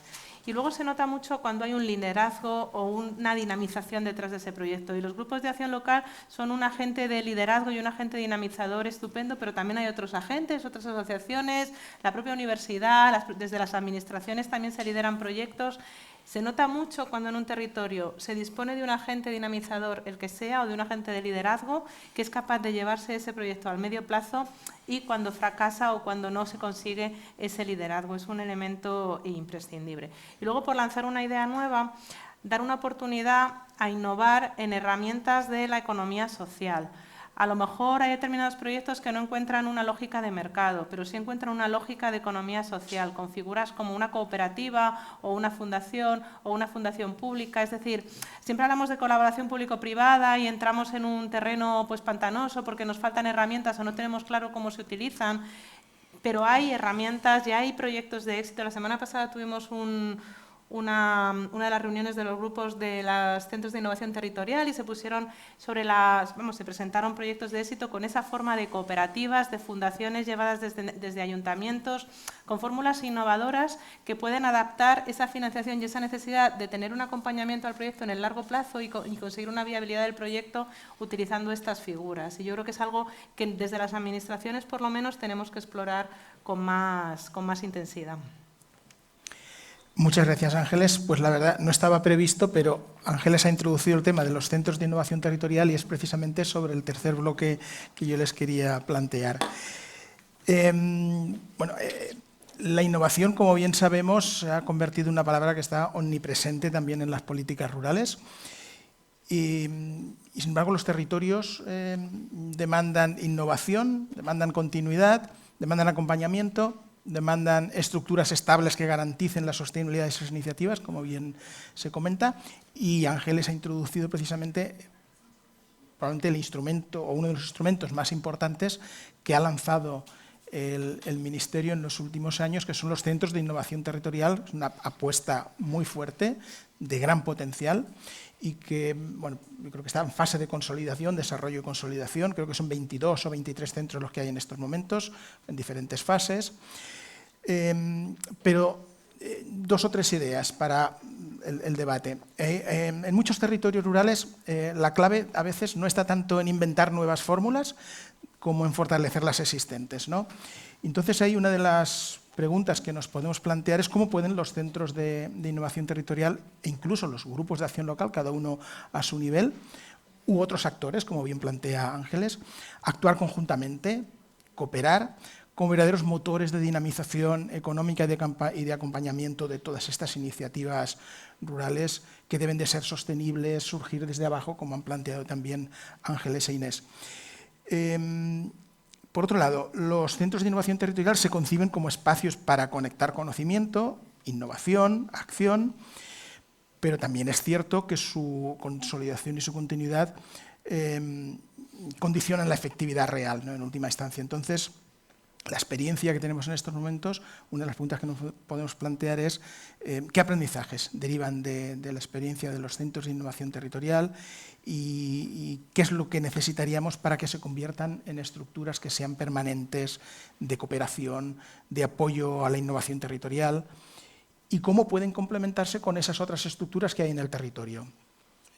Por ejemplo, las agencias de desarrollo local de los municipios. Ángeles ha insistido mucho, bueno, y yo creo que los tres miembros de la mesa, en esa perspectiva supramunicipal necesaria. Entonces ahí tenemos agencias de desarrollo local a escala municipal, pero tenemos grupos de acción local, tenemos mancomunidades con sus estructuras, tenemos comarcas en algunos casos. Entonces, bueno, ¿cuáles son las tipologías de estructuras de conocimiento con capacitación técnica, que tengan cobertura territorial, presencia en el territorio y que no vayamos necesariamente a duplicar estructuras, ¿no? ¿Hacia dónde podemos avanzar, ¿no? Para unas estructuras que sean capaces de generar, de dinamizar, de gestionar esos proyectos de desarrollo sostenible para el desarrollo territorial, dado que, bueno, ya tenemos estas que hemos comentado, con sus especializaciones, obviamente lo que hay no es competencia, sino complementariedades, ¿no? Y por último, una última reflexión que nos podemos plantear es que una de las debilidades recurrentes casi de las políticas rurales es la discontinuidad, ¿no? Hay cambios políticos, hay estructuras a veces inestables, hay equipos técnicos a veces rotatorios, entonces ahí podemos plantearnos cuáles son las condiciones que necesitamos para avanzar. Y cambian los políticos, obviamente, y cambian los liderazgos, ¿no? Y a veces se agotan los liderazgos, ¿no? Entonces, ¿cuáles son las condiciones que debemos cumplir y hacia dónde debemos avanzar para una gobernanza territorial que realmente sea sostenible también, que sea duradera, que haya continuidad institucional, estabilidad técnica, participación social, como se viene planteando, y que no dependa de los cambios políticos? Pues ahora ya intervenciones más cortas para darles tiempo.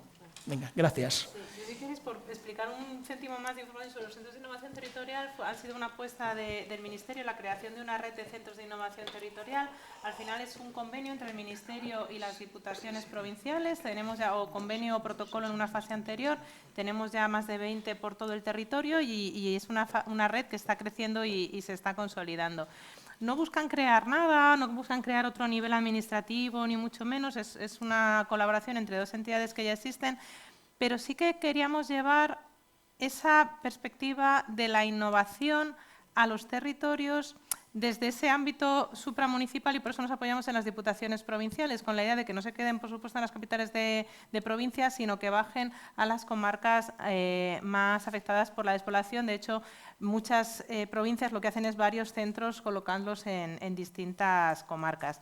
Los grupos de acción local tienen que formar parte imprescindible de ese ecosistema de innovación y son socio, digamos, natural de estos centros, como lo son pues, las asociaciones empresariales de la zona o la universidad de la zona. De alguna forma, montar un ecosistema de innovación. También aclarar que cuando hablamos de innovación aquí, no estamos hablando de un I+D complicadísimo ni de unas tecnologías muy avanzadas. O sí, que también lo hay. También hay proyectos muy tecnológicos y muy rupturistas, pero a veces innovar es coger un proyecto que ha funcionado en otro territorio y traérmelo al mío y copiar adaptando. Y esa es una innovación en mi territorio. O sea, tampoco hay que estar inventando fórmulas mágicas que no las hay o que no las sabremos, o sea, simplemente traer algo nuevo y ese trabajo en red de aprender de otros lo que ha funcionado y lo que no ha funcionado, que también es muy, muy importante, aprender de los fracasos o de las medidas que por lo que sea o les ha faltado algún ingrediente, no han terminado de funcionar, y eso es lo que se presenta con esta red de centros, el fomentar esa innovación, llevar personal experto y formado en innovación con esta visión más amplia, bebiendo de la metodología líder, pero también de otras políticas públicas, con esa visión integrada que pueda llevar esa dinamización al territorio y que puedan formar parte de una red nacional para aprender de esa red y que desde el Estado podamos meter herramientas a esa red. Pues, por ejemplo, cursos a demanda, formación, recursos financieros si los hay, también una marca, una secretaría para el funcionamiento o una plataforma para compartición de proyectos entre los distintos centros. Y respecto a la gobernanza duradera, pues absolutamente de acuerdo. Nos gustaría que esta red de centros de innovación territorial tuviera persistencia por sí misma e independencia del Ministerio. O sea, que el Ministerio, por supuesto, hemos sido la que la hemos puesto sobre la mesa, hemos apoyado financieramente, pero sería una buena noticia que nos trascendiera. y que se quedara ahí, que garantizara su continuidad en el tiempo y se consolidara como una red independientemente de que el Ministerio pueda dar un apoyo básico, sino que la propia red empiece a funcionar ya de manera orgánica y empiece a responder a problemas en cada uno de los territorios y a compartirlos con el resto. Muchas gracias. Tenemos que acabar un poco antes del previsto, entonces... Nada, no, una cosa no. rápida. Sí, Nosotros adelante. estamos con Y ahora, para dar tiempo, proyectos piloto, empezando con los centros de innovación territorial. Todavía no tenemos ejemplos, pero sí es importante lo que comentabas antes de los proyectos, de la sostenibilidad de los proyectos que se presentan, ¿no? Porque además sí es verdad que tenemos bastante experiencia con proyectos Next Generation, los planes de sostenibilidad de destino turístico. Estamos elaborando y luego los ayuntamientos se ven con el problema de que una vez acaba la financiación, esos proyectos paran y no se ha estudiado la sostenibilidad del mantenimiento de esos proyectos o una vez ejecutados. Fundamental. No, eso es rápido. Gracias, Óscar. Sí. Inés. Sí, bueno, yo muy rápido también. Yo no tengo conocimiento todavía sobre el funcionamiento de estos centros, lo que son y cuál es su objetivo, pero no puedo hacer otra cosa que incidir en la necesidad de que colaboren, ¿no?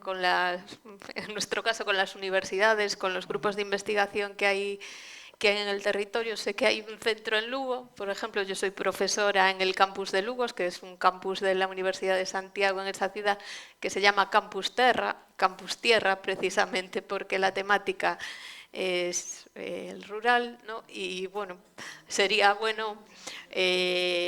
todavía no hay mucha colaboración, no buscar esa colaboración. Yo también sé lo que cuesta desde la Administración poner en marcha iniciativas nuevas, sobre todo cuanto más novedosas e innovadoras son, más tiempo lleva, y supongo que todo requiere un tiempo, pero bueno, creo que la sostenibilidad que comentabais va por ahí, ¿no? Porque sirvan para potenciar y movilizar los agentes de innovación y de emprendimiento que hay en la zona para que ellos puedan continuar después esas iniciativas de forma independiente. Bueno, pues yo creo que aquí ha acabado un poco y ahora nos quedan 15, 16 minutos para vosotros. O sea que abrimos un turno de intervenciones, pueden ser preguntas que sean cortas, observaciones cortas también y respuestas en su caso cortas, ¿vale? Para que dé tiempo a más. Sí, por aquí hay una palabra pedida.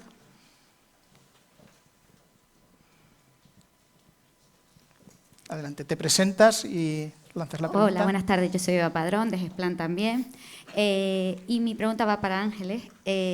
Aunque esta mesa se trata sobre el tema rural propiamente dicho, pero sí que me gustaría ver si consigo que me hagas algún spoiler de la actualización de la estrategia. A ver, desde Canarias hemos estado reivindicando constantemente esa doble visión del reto demográfico, no solamente, como comentaba mi compañero, no solamente de la despoblación, sino también de esas áreas tensionadas, porque estamos en el convencimiento de que también genera desigualdad de oportunidades esas situaciones y, por tanto, también es un problema de reto demográfico. Sabemos que en la estrategia nacional se contemplan cuestiones, la actual, se contemplan cuestiones como la población flotante, pero, sin embargo, en las 130 medidas no detectamos ni una sola que se refiera a esta casuística.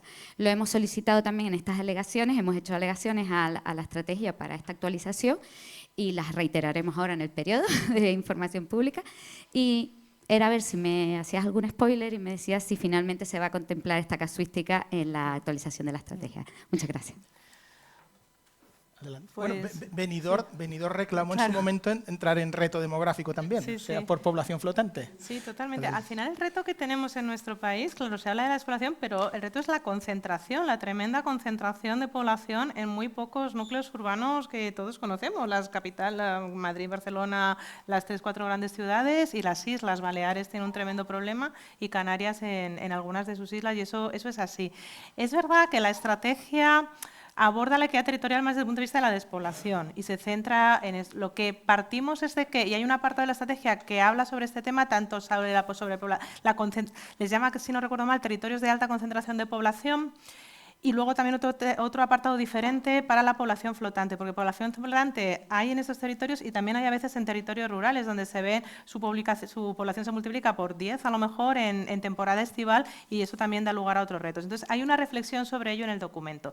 Es verdad que los ejes sobre los que trabajamos y las medidas y la línea de acción que se propone en la estrategia van más orientadas a esa equidad desde el punto de vista de los territorios más rurales.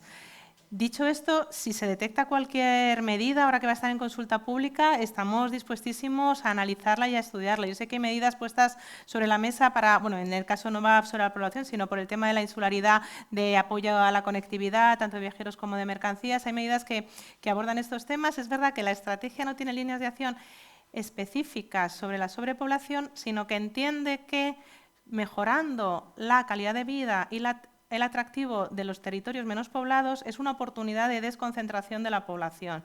Y ese es el entendimiento que hace la estrategia. Yo sé que eso no es una medida para el problema de la sobrepoblación, pero ahí estamos dispuestos a incorporarlo, porque es verdad que sois territorios, siempre cuando abordamos este tema en comunidades autónomas, lo digo aquí, Canarias y alguna vez también Baleares cuando intervienen, y tiene que serlo así la reivindicación, y lo entendemos y estamos dispuestos a incluir cualquier medida que pueda tener sentido.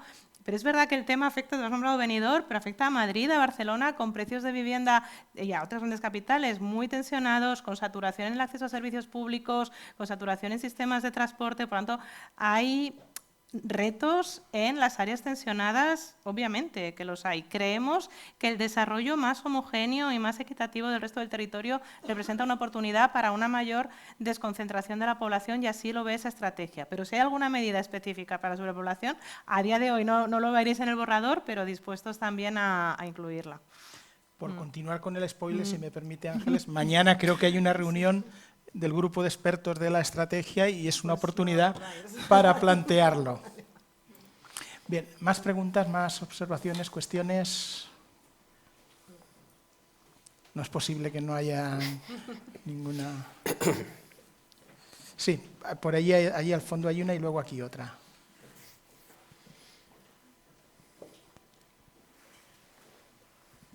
Sí, gracias. Antonio Martínez, quisiera decir que efectivamente estoy de acuerdo un poco con lo que se ha dicho. Para innovar y conocer y gestionar bien el territorio, yo creo que lo primero que hay que hacer es conocer perfectamente el territorio. Entonces, yo estoy un poco con lo que decía Inés. Hay que hacer una reflexión y un análisis profundo, sobre todo del medio físico, porque a veces es que no se conocen los sistemas agroforestales, no se conocen cuáles son las limitaciones del territorio, hemos visto lo de la DANE y demás. Entonces yo creo que hay que bajarse un poco a nivel municipal, como bien decía Óscar, cuando se necesiten ayudas, pues potenciar esas ayudas para hacer la evaluación estratégica, que por ejemplo la normativa ya es un poquitín antigua y todavía a nivel nacional se está aplicando muy poco, ¿no? Entonces conocer un poquitín las limitaciones y sobre todo los recursos naturales, ¿no? Paisaje, etcétera, etcétera. Entonces considero importante conocer primero el territorio y a partir de ahí pues vamos a poner viviendas, vamos a ordenar y hacer otro tipo de cosas. Gracias. ¿Queréis contestarle algo? Es una observación, yo creo que hay acuerdo. Yo creo que sí. Perfecto. Totalmente Aquí, de acuerdo. delante.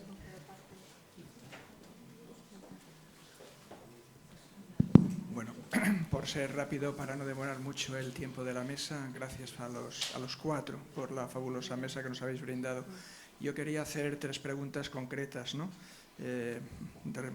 Supongo que la mayoría irán a la directora general del Ministerio, pero creo que es ampliable por lo que han comentado. La primera va referida a cómo está funcionando la conferencia sectorial de reto demográfico, ¿no? Que creo que es una pieza muy importante. La segunda va referida a la utilización de algunos instrumentos que ya tenemos, ¿no? Que son las comisiones territoriales de coordinación de la Ley 40/2015, ¿no? Que entiendo que pueden ser muy útiles en estos esfuerzos de coordinación. Van por la línea más de prestación de servicios, pero podríamos ampliarla seguramente a una planificación territorial más de conjunto, dicho de otra manera, un poco más para la gente que trabajamos en gobernanza de la funcional a la territorial, ¿no?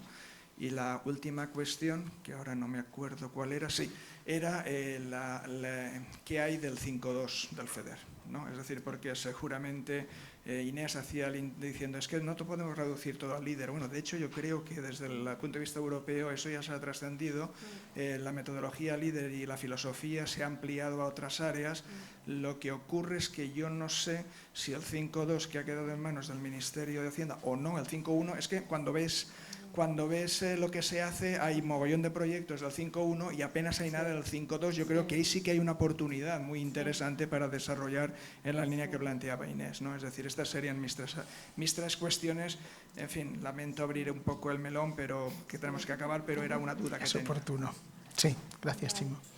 Yo puedo contestar rápidamente a la primera y a la tercera. La conferencia sectorial está funcionando con normalidad, tiene potencia de trabajar en más ámbitos sin duda, pero se está reuniendo, se reúne varias veces al año, tiene una reunión mínimo 1 o 2 veces al año al máximo nivel, que es con la ministra, vicepresidenta tercera y ministra de Transición Ecológica y Reto Demográfico y los representantes de comunidades autónomas, y luego tiene una composición con el secretario general que la preside y los directores generales de las comunidades autónomas, que se reúnen mínimo 2 o 3 veces al año, y hacemos también reuniones más informales. Es que tuvimos una esta semana, hace 2 días, telemática, para ponernos al día de cuestiones técnicas, y también donde hicimos esta presentación de la estrategia, y bueno, nos vamos teniendo al día. Entonces sí que creo que está funcionando como foro de diálogo y que se reúne con asiduidad en sus distintos formatos, digamos.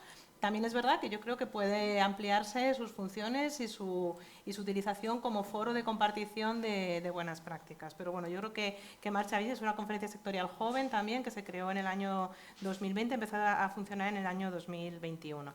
Y sí que me puedo extender más en el 5.2 de FEDER. El 5.2 de FEDER no lo ha gestionado el Ministerio de Hacienda, lo hemos gestionado nosotros desde el Ministerio de Transición Ecológica. Pero es verdad que en este periodo de financiación, la financiación era muy inferior a la del 5.1. El 5.1 son las antiguas EDUSI, ahora tienen otro nombre, que era la SEDIL, Sí. que tiene una financiación de cientos de millones de euros, no me acuerdo de la cifra, la tenía en la cabeza pero ahora no la tengo, mientras que para el 5.2 a nivel nacional había, si no recuerdo mal, 29 millones de euros, porque eran proyectos piloto.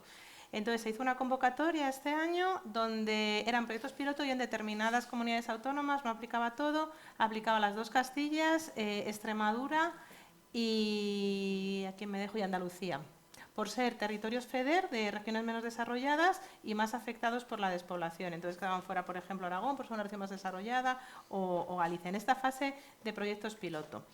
La convocatoria ya salió, se han presentado, optaban esa financiación diputaciones provinciales de estas 4 comunidades autónomas. Hemos tenido muchísima participación, del orden del 80% de las provincias que podían presentarse presentaron proyectos. Hemos tenido muy buena calidad de proyectos y está a punto de resolverse. No sé un poco más, pero no lo puedo contar.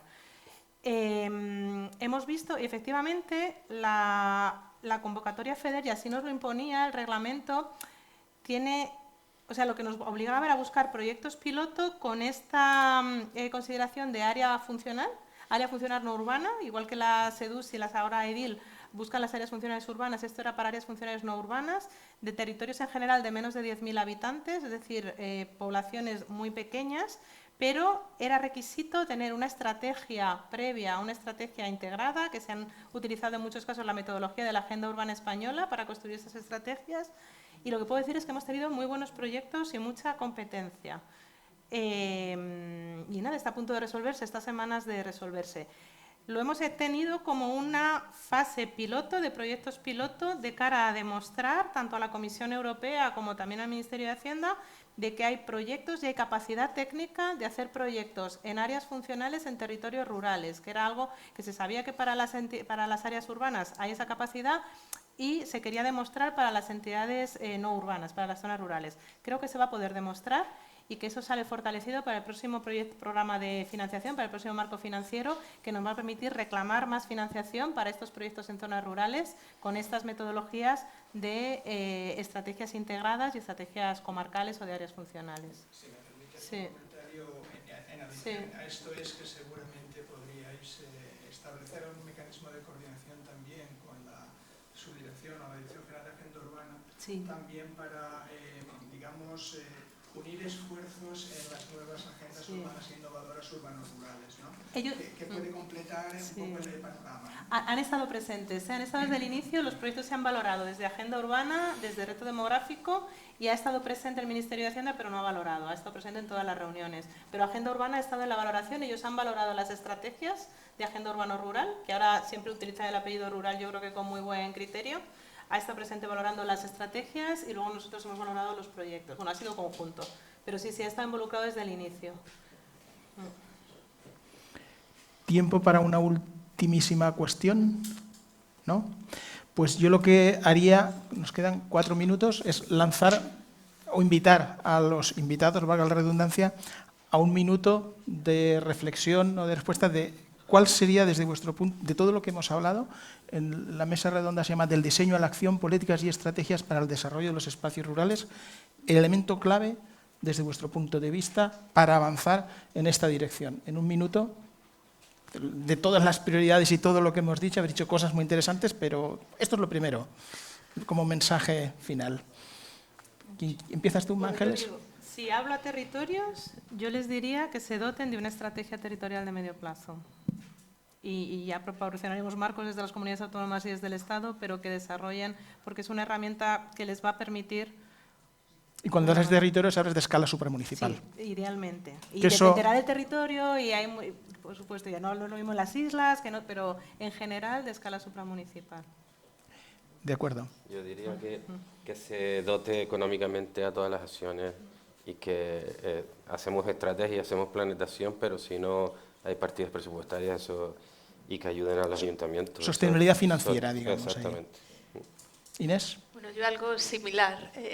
Yo viendo la estrategia nacional que propone el Ministerio y iniciativas europeas como la de Pueblos Inteligentes, que incluye también el territorio rural, y veo que coinciden en las propuestas, en el diagnóstico, sobre todo en las oportunidades que hay de la transición digital y la transición energética, la nueva movilidad para el territorio rural, yo diría que el reto está en convertir las oportunidades en realidades, poniendo los medios y los recursos. Excelente. Un pequeño añadido de lo que comenta Ángeles, y en realidad los tres, en el grupo de expertos sobre la estrategia se discute en muchas de las reuniones sobre este concepto de funcionalidad que comentábamos antes y la perspectiva supramunicipal. Y hay algunos colegas que dicen, bueno, pero eso son ¿cuántos municipios o cuáles son los límites? Y yo suelo decir, cuando intervengo, que no nos deben de preocupar ni los límites ni cuántos municipios. Cada territorio tiene capacidad de organización y tiene que decidir, y no tenemos ni por qué poner un corsé de comarcas en Aragón ni de mancomunidades en otros sitios, sino que cada territorio tiene que decidir, y efectivamente ha comentado Ángeles una cuestión muy, muy importante, que es la priorización o el potenciar aquellos proyectos que vienen con una perspectiva supramunicipal. Yo siempre lo he dicho, desde que me empezaron a preguntar por esto, dije, perspectiva supramunicipal, es decir, y eso es en el debe, yo creo que le podemos decir a Miteco, en estas convocatorias muchas son de ámbito municipal aún, y entonces ahí creo que sería importante primar, decirles, oye, tú vas a tener un punto si te presentas como ayuntamiento, pero pasas a 10 si demuestras que hay una estrategia territorial en marcha, que es por donde vamos. Bueno, pues yo creo que lo podríamos dejar aquí. El profesor Chimo Fariñós me ha dicho que debemos de acabar a las 6:20, son las 6:19 y pico, con lo cual esto sí que es puntualidad británica. Muchísimas gracias a todos vosotros, los primeros, a Fundicot por organizar esta mesa e invitarnos a los 4, en este caso, y a la Xunta de Galicia por coorganizar y coparticipar en todo esto. Muchas gracias.